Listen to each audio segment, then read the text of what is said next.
আল্লাহ রাব্বুল আলামিন বললেন, ও ইব্রাহিম ফাখুয আরবাআতাম মিনাত তাইর, 4 প্রকারের পাখি তুমি ধরো, একটা কাক, একটা কবুতর, একটা ময়ূর। একটা কাক, একটা কবুতর, একটা ময়ূর, একটা মোরগ, এই 4 প্রকারের পাখি ইব্রাহিম আলাইহিস সালাম ধরলেন। আল্লাহ বলেন, ইব্রাহিম রে, পাখিগুলো তুমি লালন পালন শুরু করে দাও। ইব্রাহিম আলাইহিস সালাম 4টা পাখি ধরে লালন পালন শুরু করলেন। পাখিগুলো যখন আস্তে আস্তে বড় হতে লাগলো, ইব্রাহিম আলাইহিস সালামের ভালোবাসায় পাখির উপরে গিয়া পড়লো, পাখির প্রতি মায়া বেড়ে গেল। বলেন তো, গৃহপালিত পশু পাখি ছাগল বকরি আর গরু ছাগল যেগুলো আছে, ওইগুলোর প্রতি আমাদের ভালোবাসা দয়া মায়া আছে না নাই?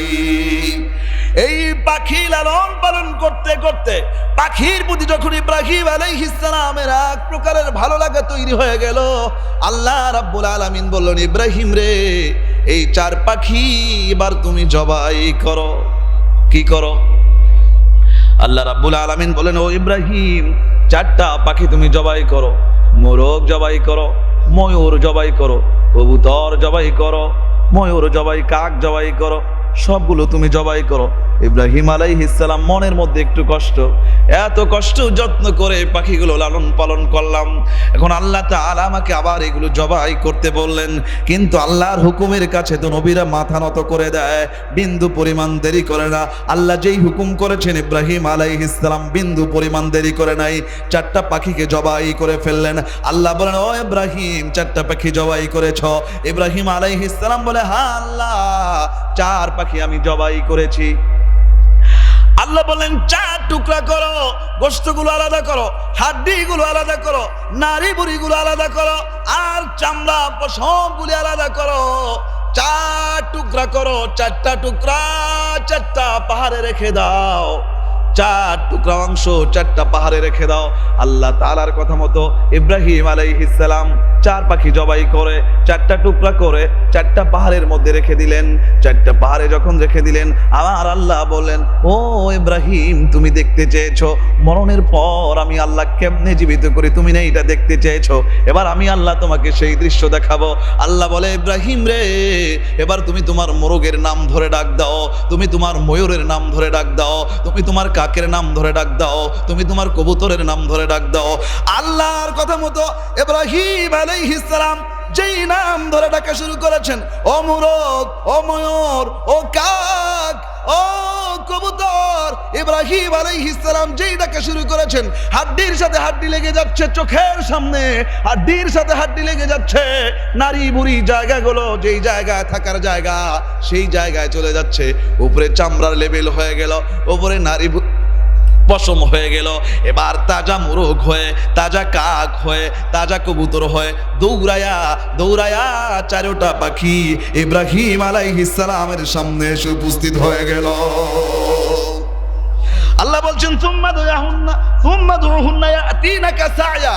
সায়ুন মানে দৌড়ানো। 4টা পাখি জীবিত হয়ে দৌড়িয়ে দৌড়ে ইব্রাহিম আলাইহিস সালামের সামনে চলে আসলেন। তাহলে এবার বলেন তো, মরণের পর আমার আল্লাহর জীবিত করার ক্ষমতা আছে না নাই? একটু জোরে বলেন ভাই, আছে না নাই? জীবনকে সেভাবে সাজাতে হবে, আল্লাহর আদালতে দাঁড়াতে হবে, আল্লাহর আদালতে জীবনের সব কিছুর হিসাব নিকাশ দিতে হবে। যেই বান্দা দুনিয়ার জীবন কি ওই পরকালের কথা চিন্তা করে সুন্দর করে সাজাবে, আমার আল্লাহ তাআলা ওই দিন তাকে বিজয়ী বানায় দিবেন। তার হাতে আল্লাহ রাব্বুল আলামিন বিশ্বকাপটা দিয়ে দিবেন।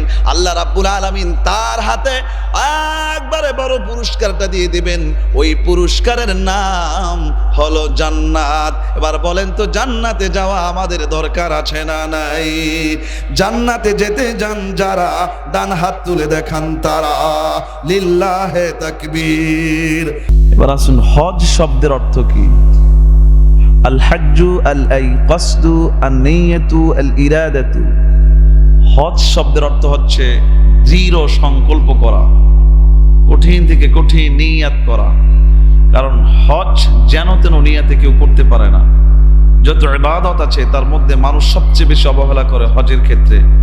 মানুষ ভাবে, আমি একটা বাড়ি বানাই তারপরে হজ করব, আমি আরো 1 বিঘা জমি কিনি তারপরে হজ করব, আমি আমার ছেলে মেয়েকে বিবাহ দেই তারপরে হজ করব।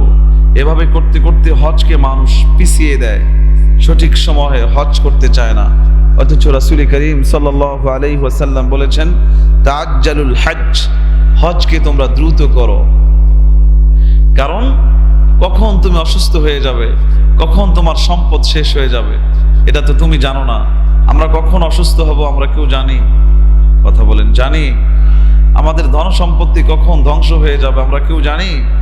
এই জন্যে শরীরে সুস্থতা থাকা অবস্থায় এবং সম্পদ যখনই হবে, হজ করার মতো সম্পদ, সাথে সাথেই হজ করা উত্তম।